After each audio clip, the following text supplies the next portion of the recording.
Mike. Mr. Ozzy, welcome to the show. Oh, my pleasure. Can I get to know you a little first? Yeah, sure. Chocolate milk, how do you feel about it? Don't drink it. No? I have it, but I don't drink it. Not on a regular basis. What could we find you sitting down with? What's your drink of choice, your A good beverage? old cup of English breakfast tea.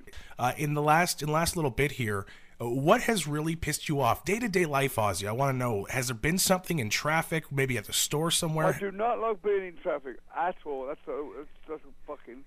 It's like drilling my brain out. I hate it. It drives me nuts. You've got a driver and he goes to all the worst spots. No, it's just it's like from where I live now to LA, it's like 25 minutes. But in traffic, it's like 3 hours, 25 minutes. It drives me crazy. And do you ride in the limo? What do you do while you're driving or in the car? I talk to the guy you just saw. Me and him go everywhere. He's been with me forever. He's my sidekick. Very cool. Let's go into what you prefer, sir. Now you've been around for a little bit. Do you like, in terms of muffs? Do you like the lots of hair, landing strip, hardwood floors? What's Ozzy's thing? Well, it's not. It's what I accept is the fact that my wife just does it all. You know, because if I like something. Oh, can I have that room all painted red? Sure, darling. Never gets done. I don't like that brown colour. Who chose that? She goes, I did it. I go, I'd like it. Think we could have a different colour? Sure. What do you want? Blue. Never gets done. She just tells you it's going to get done. It just gets done. I go. I just came back from Hawaii last night. I was there for about 3 or 4 days. I come back, she goes, oh, you love your room. I go, what room? She goes, the one in the other side of the house. I go, hang about, I don't need all these fucking rooms. It's true. What do you do with them all? I mean, I got my studio, I got my rec room, I got my library, which I'm dyslexic, so you'll buy me a fucking library. They're going to be brand new fucking books forever, you know. Not even cracked. I mean... It'll take me a lifetime to finish up the thin version of the books. And I got these great big fat ones I'm scared to look at, you know. They're only good for hiding stuff in. Oh, yeah. I've done that as well.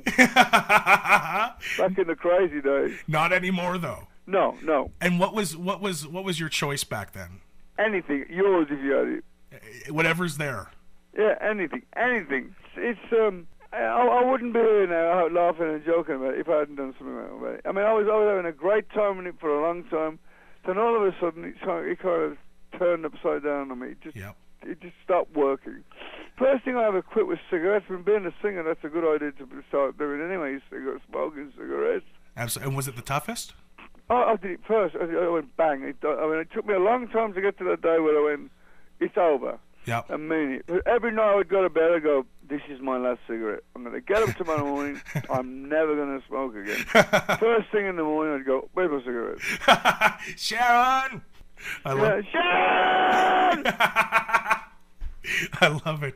Now, speaking of Sharon, did you get a chance to see the impersonator of you on America's Got Talent? Yes. What did you think, Ozzy? I mean, I'm honored in one respect, but you got to be kind of crazy. You're trying to impress a woman that's married to the real deal. And I went up there trying to impersonate me. She'd go, next.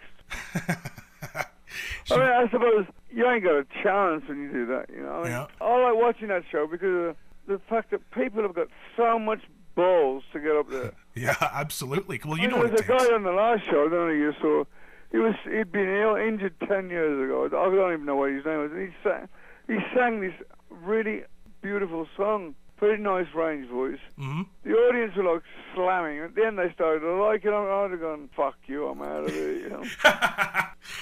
Now, looking back in the music industry, is there a gimmick or is there a band name? Is there anything you wish you would have come up with that somebody else came up with? There's a lot of things. I mean, look, the Beatles turned me on to something that lit a fire in me that is forever been burning. I was addicted to them. My wall was covered in... Beatles, anything with the Beatles on it, it was on my wall if I could get it. And who was your favorite? Who was your favorite Beatle?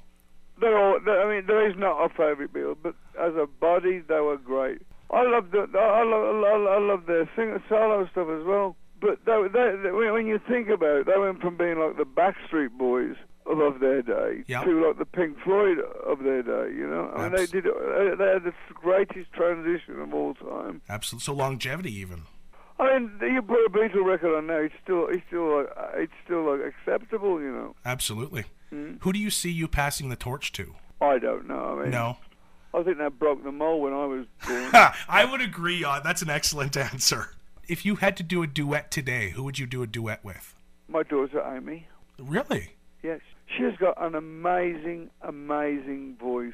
She's got this insecurity as well. I mean, I don't know.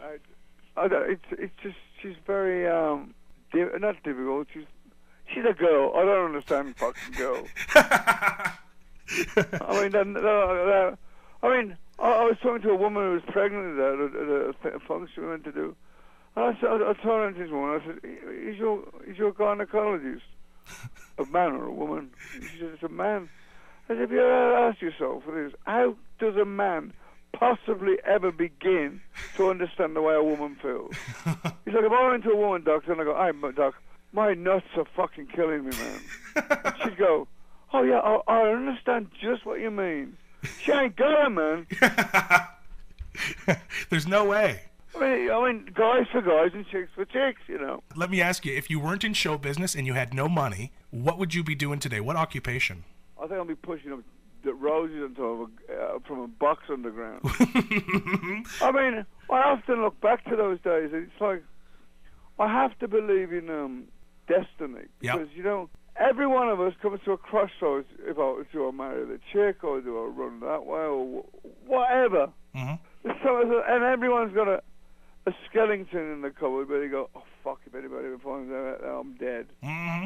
But you come to that crossroads, and whatever road you take, that's your life. It's kind of like, I could have gone any which way. I mean, I don't understand why I became who I am. You know, I was just always outgoing. Even in school, being dyslexic as I am. I never, you know, in the schools then, I didn't understand what dyslexia was. Yep. So you just pretended you understood, but you didn't, you know. And was it the right place at the right time for you throughout your career? Absolutely. I mean, when Sabbath fired me, yep, I thought, okay, this is the end. This is definitely the end of it for me. All of a sudden, bang! I'm having the best time of my life now. I'm on my own. Yeah, and it couldn't have gone better. It was just great, you know. Yeah, absolutely. Okay, here's the thing. I got to be honest with you. I've just gotten engaged. Yep. And we're going to have babies soon. Yep. And there is nothing that would honor us more. We would love it if you would give me a boy's name and a girl's name so I can name my kids what you tell us to. Is there anything you were going to name your kids that you weren't allowed to? No. No? Oh, Satan for the boy. Well, I was going to say, other than Lucifer. My father's middle name is Thomas. Thomas? I'll take that as a boy's name. Do you have a girl's name for me? Lily. Lily and Thomas. You know what? We were a little worried what you might come up with. But, I mean, I don't. My kids haven't got the maniac, but my son, he's. I have two boys from two different marriages. My son in England from my first marriage, he's trying to be a lawyer. Really? My son from Sharon, married with Sharon, he's just incredible. He does all these daredevil things and adrenaline junkie, which is amazing, man. Wow. And when he was younger, and the Osborne thing with him, he couldn't handle it. He started getting into the drugs and the booze and whatever. Oh. And then he said, you know, he's got more sober time than I have. He's clean and sober on his way by the time he was 18 or 19. Wow. He got 6 years sobriety now. And did he learn on his own, or did you have to kind of help him? No. He had to kind of help me. He helped you? Yeah. It got to the point where I wasn't having fun with it, and so I had to do something. So yeah, I just took direction, you know. That's very cool that he would do that for you. Oh yeah. And finally, Ozzy, can I get you to say a couple things for me? Sure. Can I get you? My name's Mike Diesel, by the way. Mike. Sorry, I didn't introduce myself. I should have. I was a little nervous. Could I get you to say, "Fuck off, Diesel"? All right. Hey. Fuck off, Diesel! and finally, could you say, "This is Ozzy Osbourne with Mike Diesel"? Hi, this is Ozzy Osbourne with Mike Diesel. Brum, brum. Have a good one.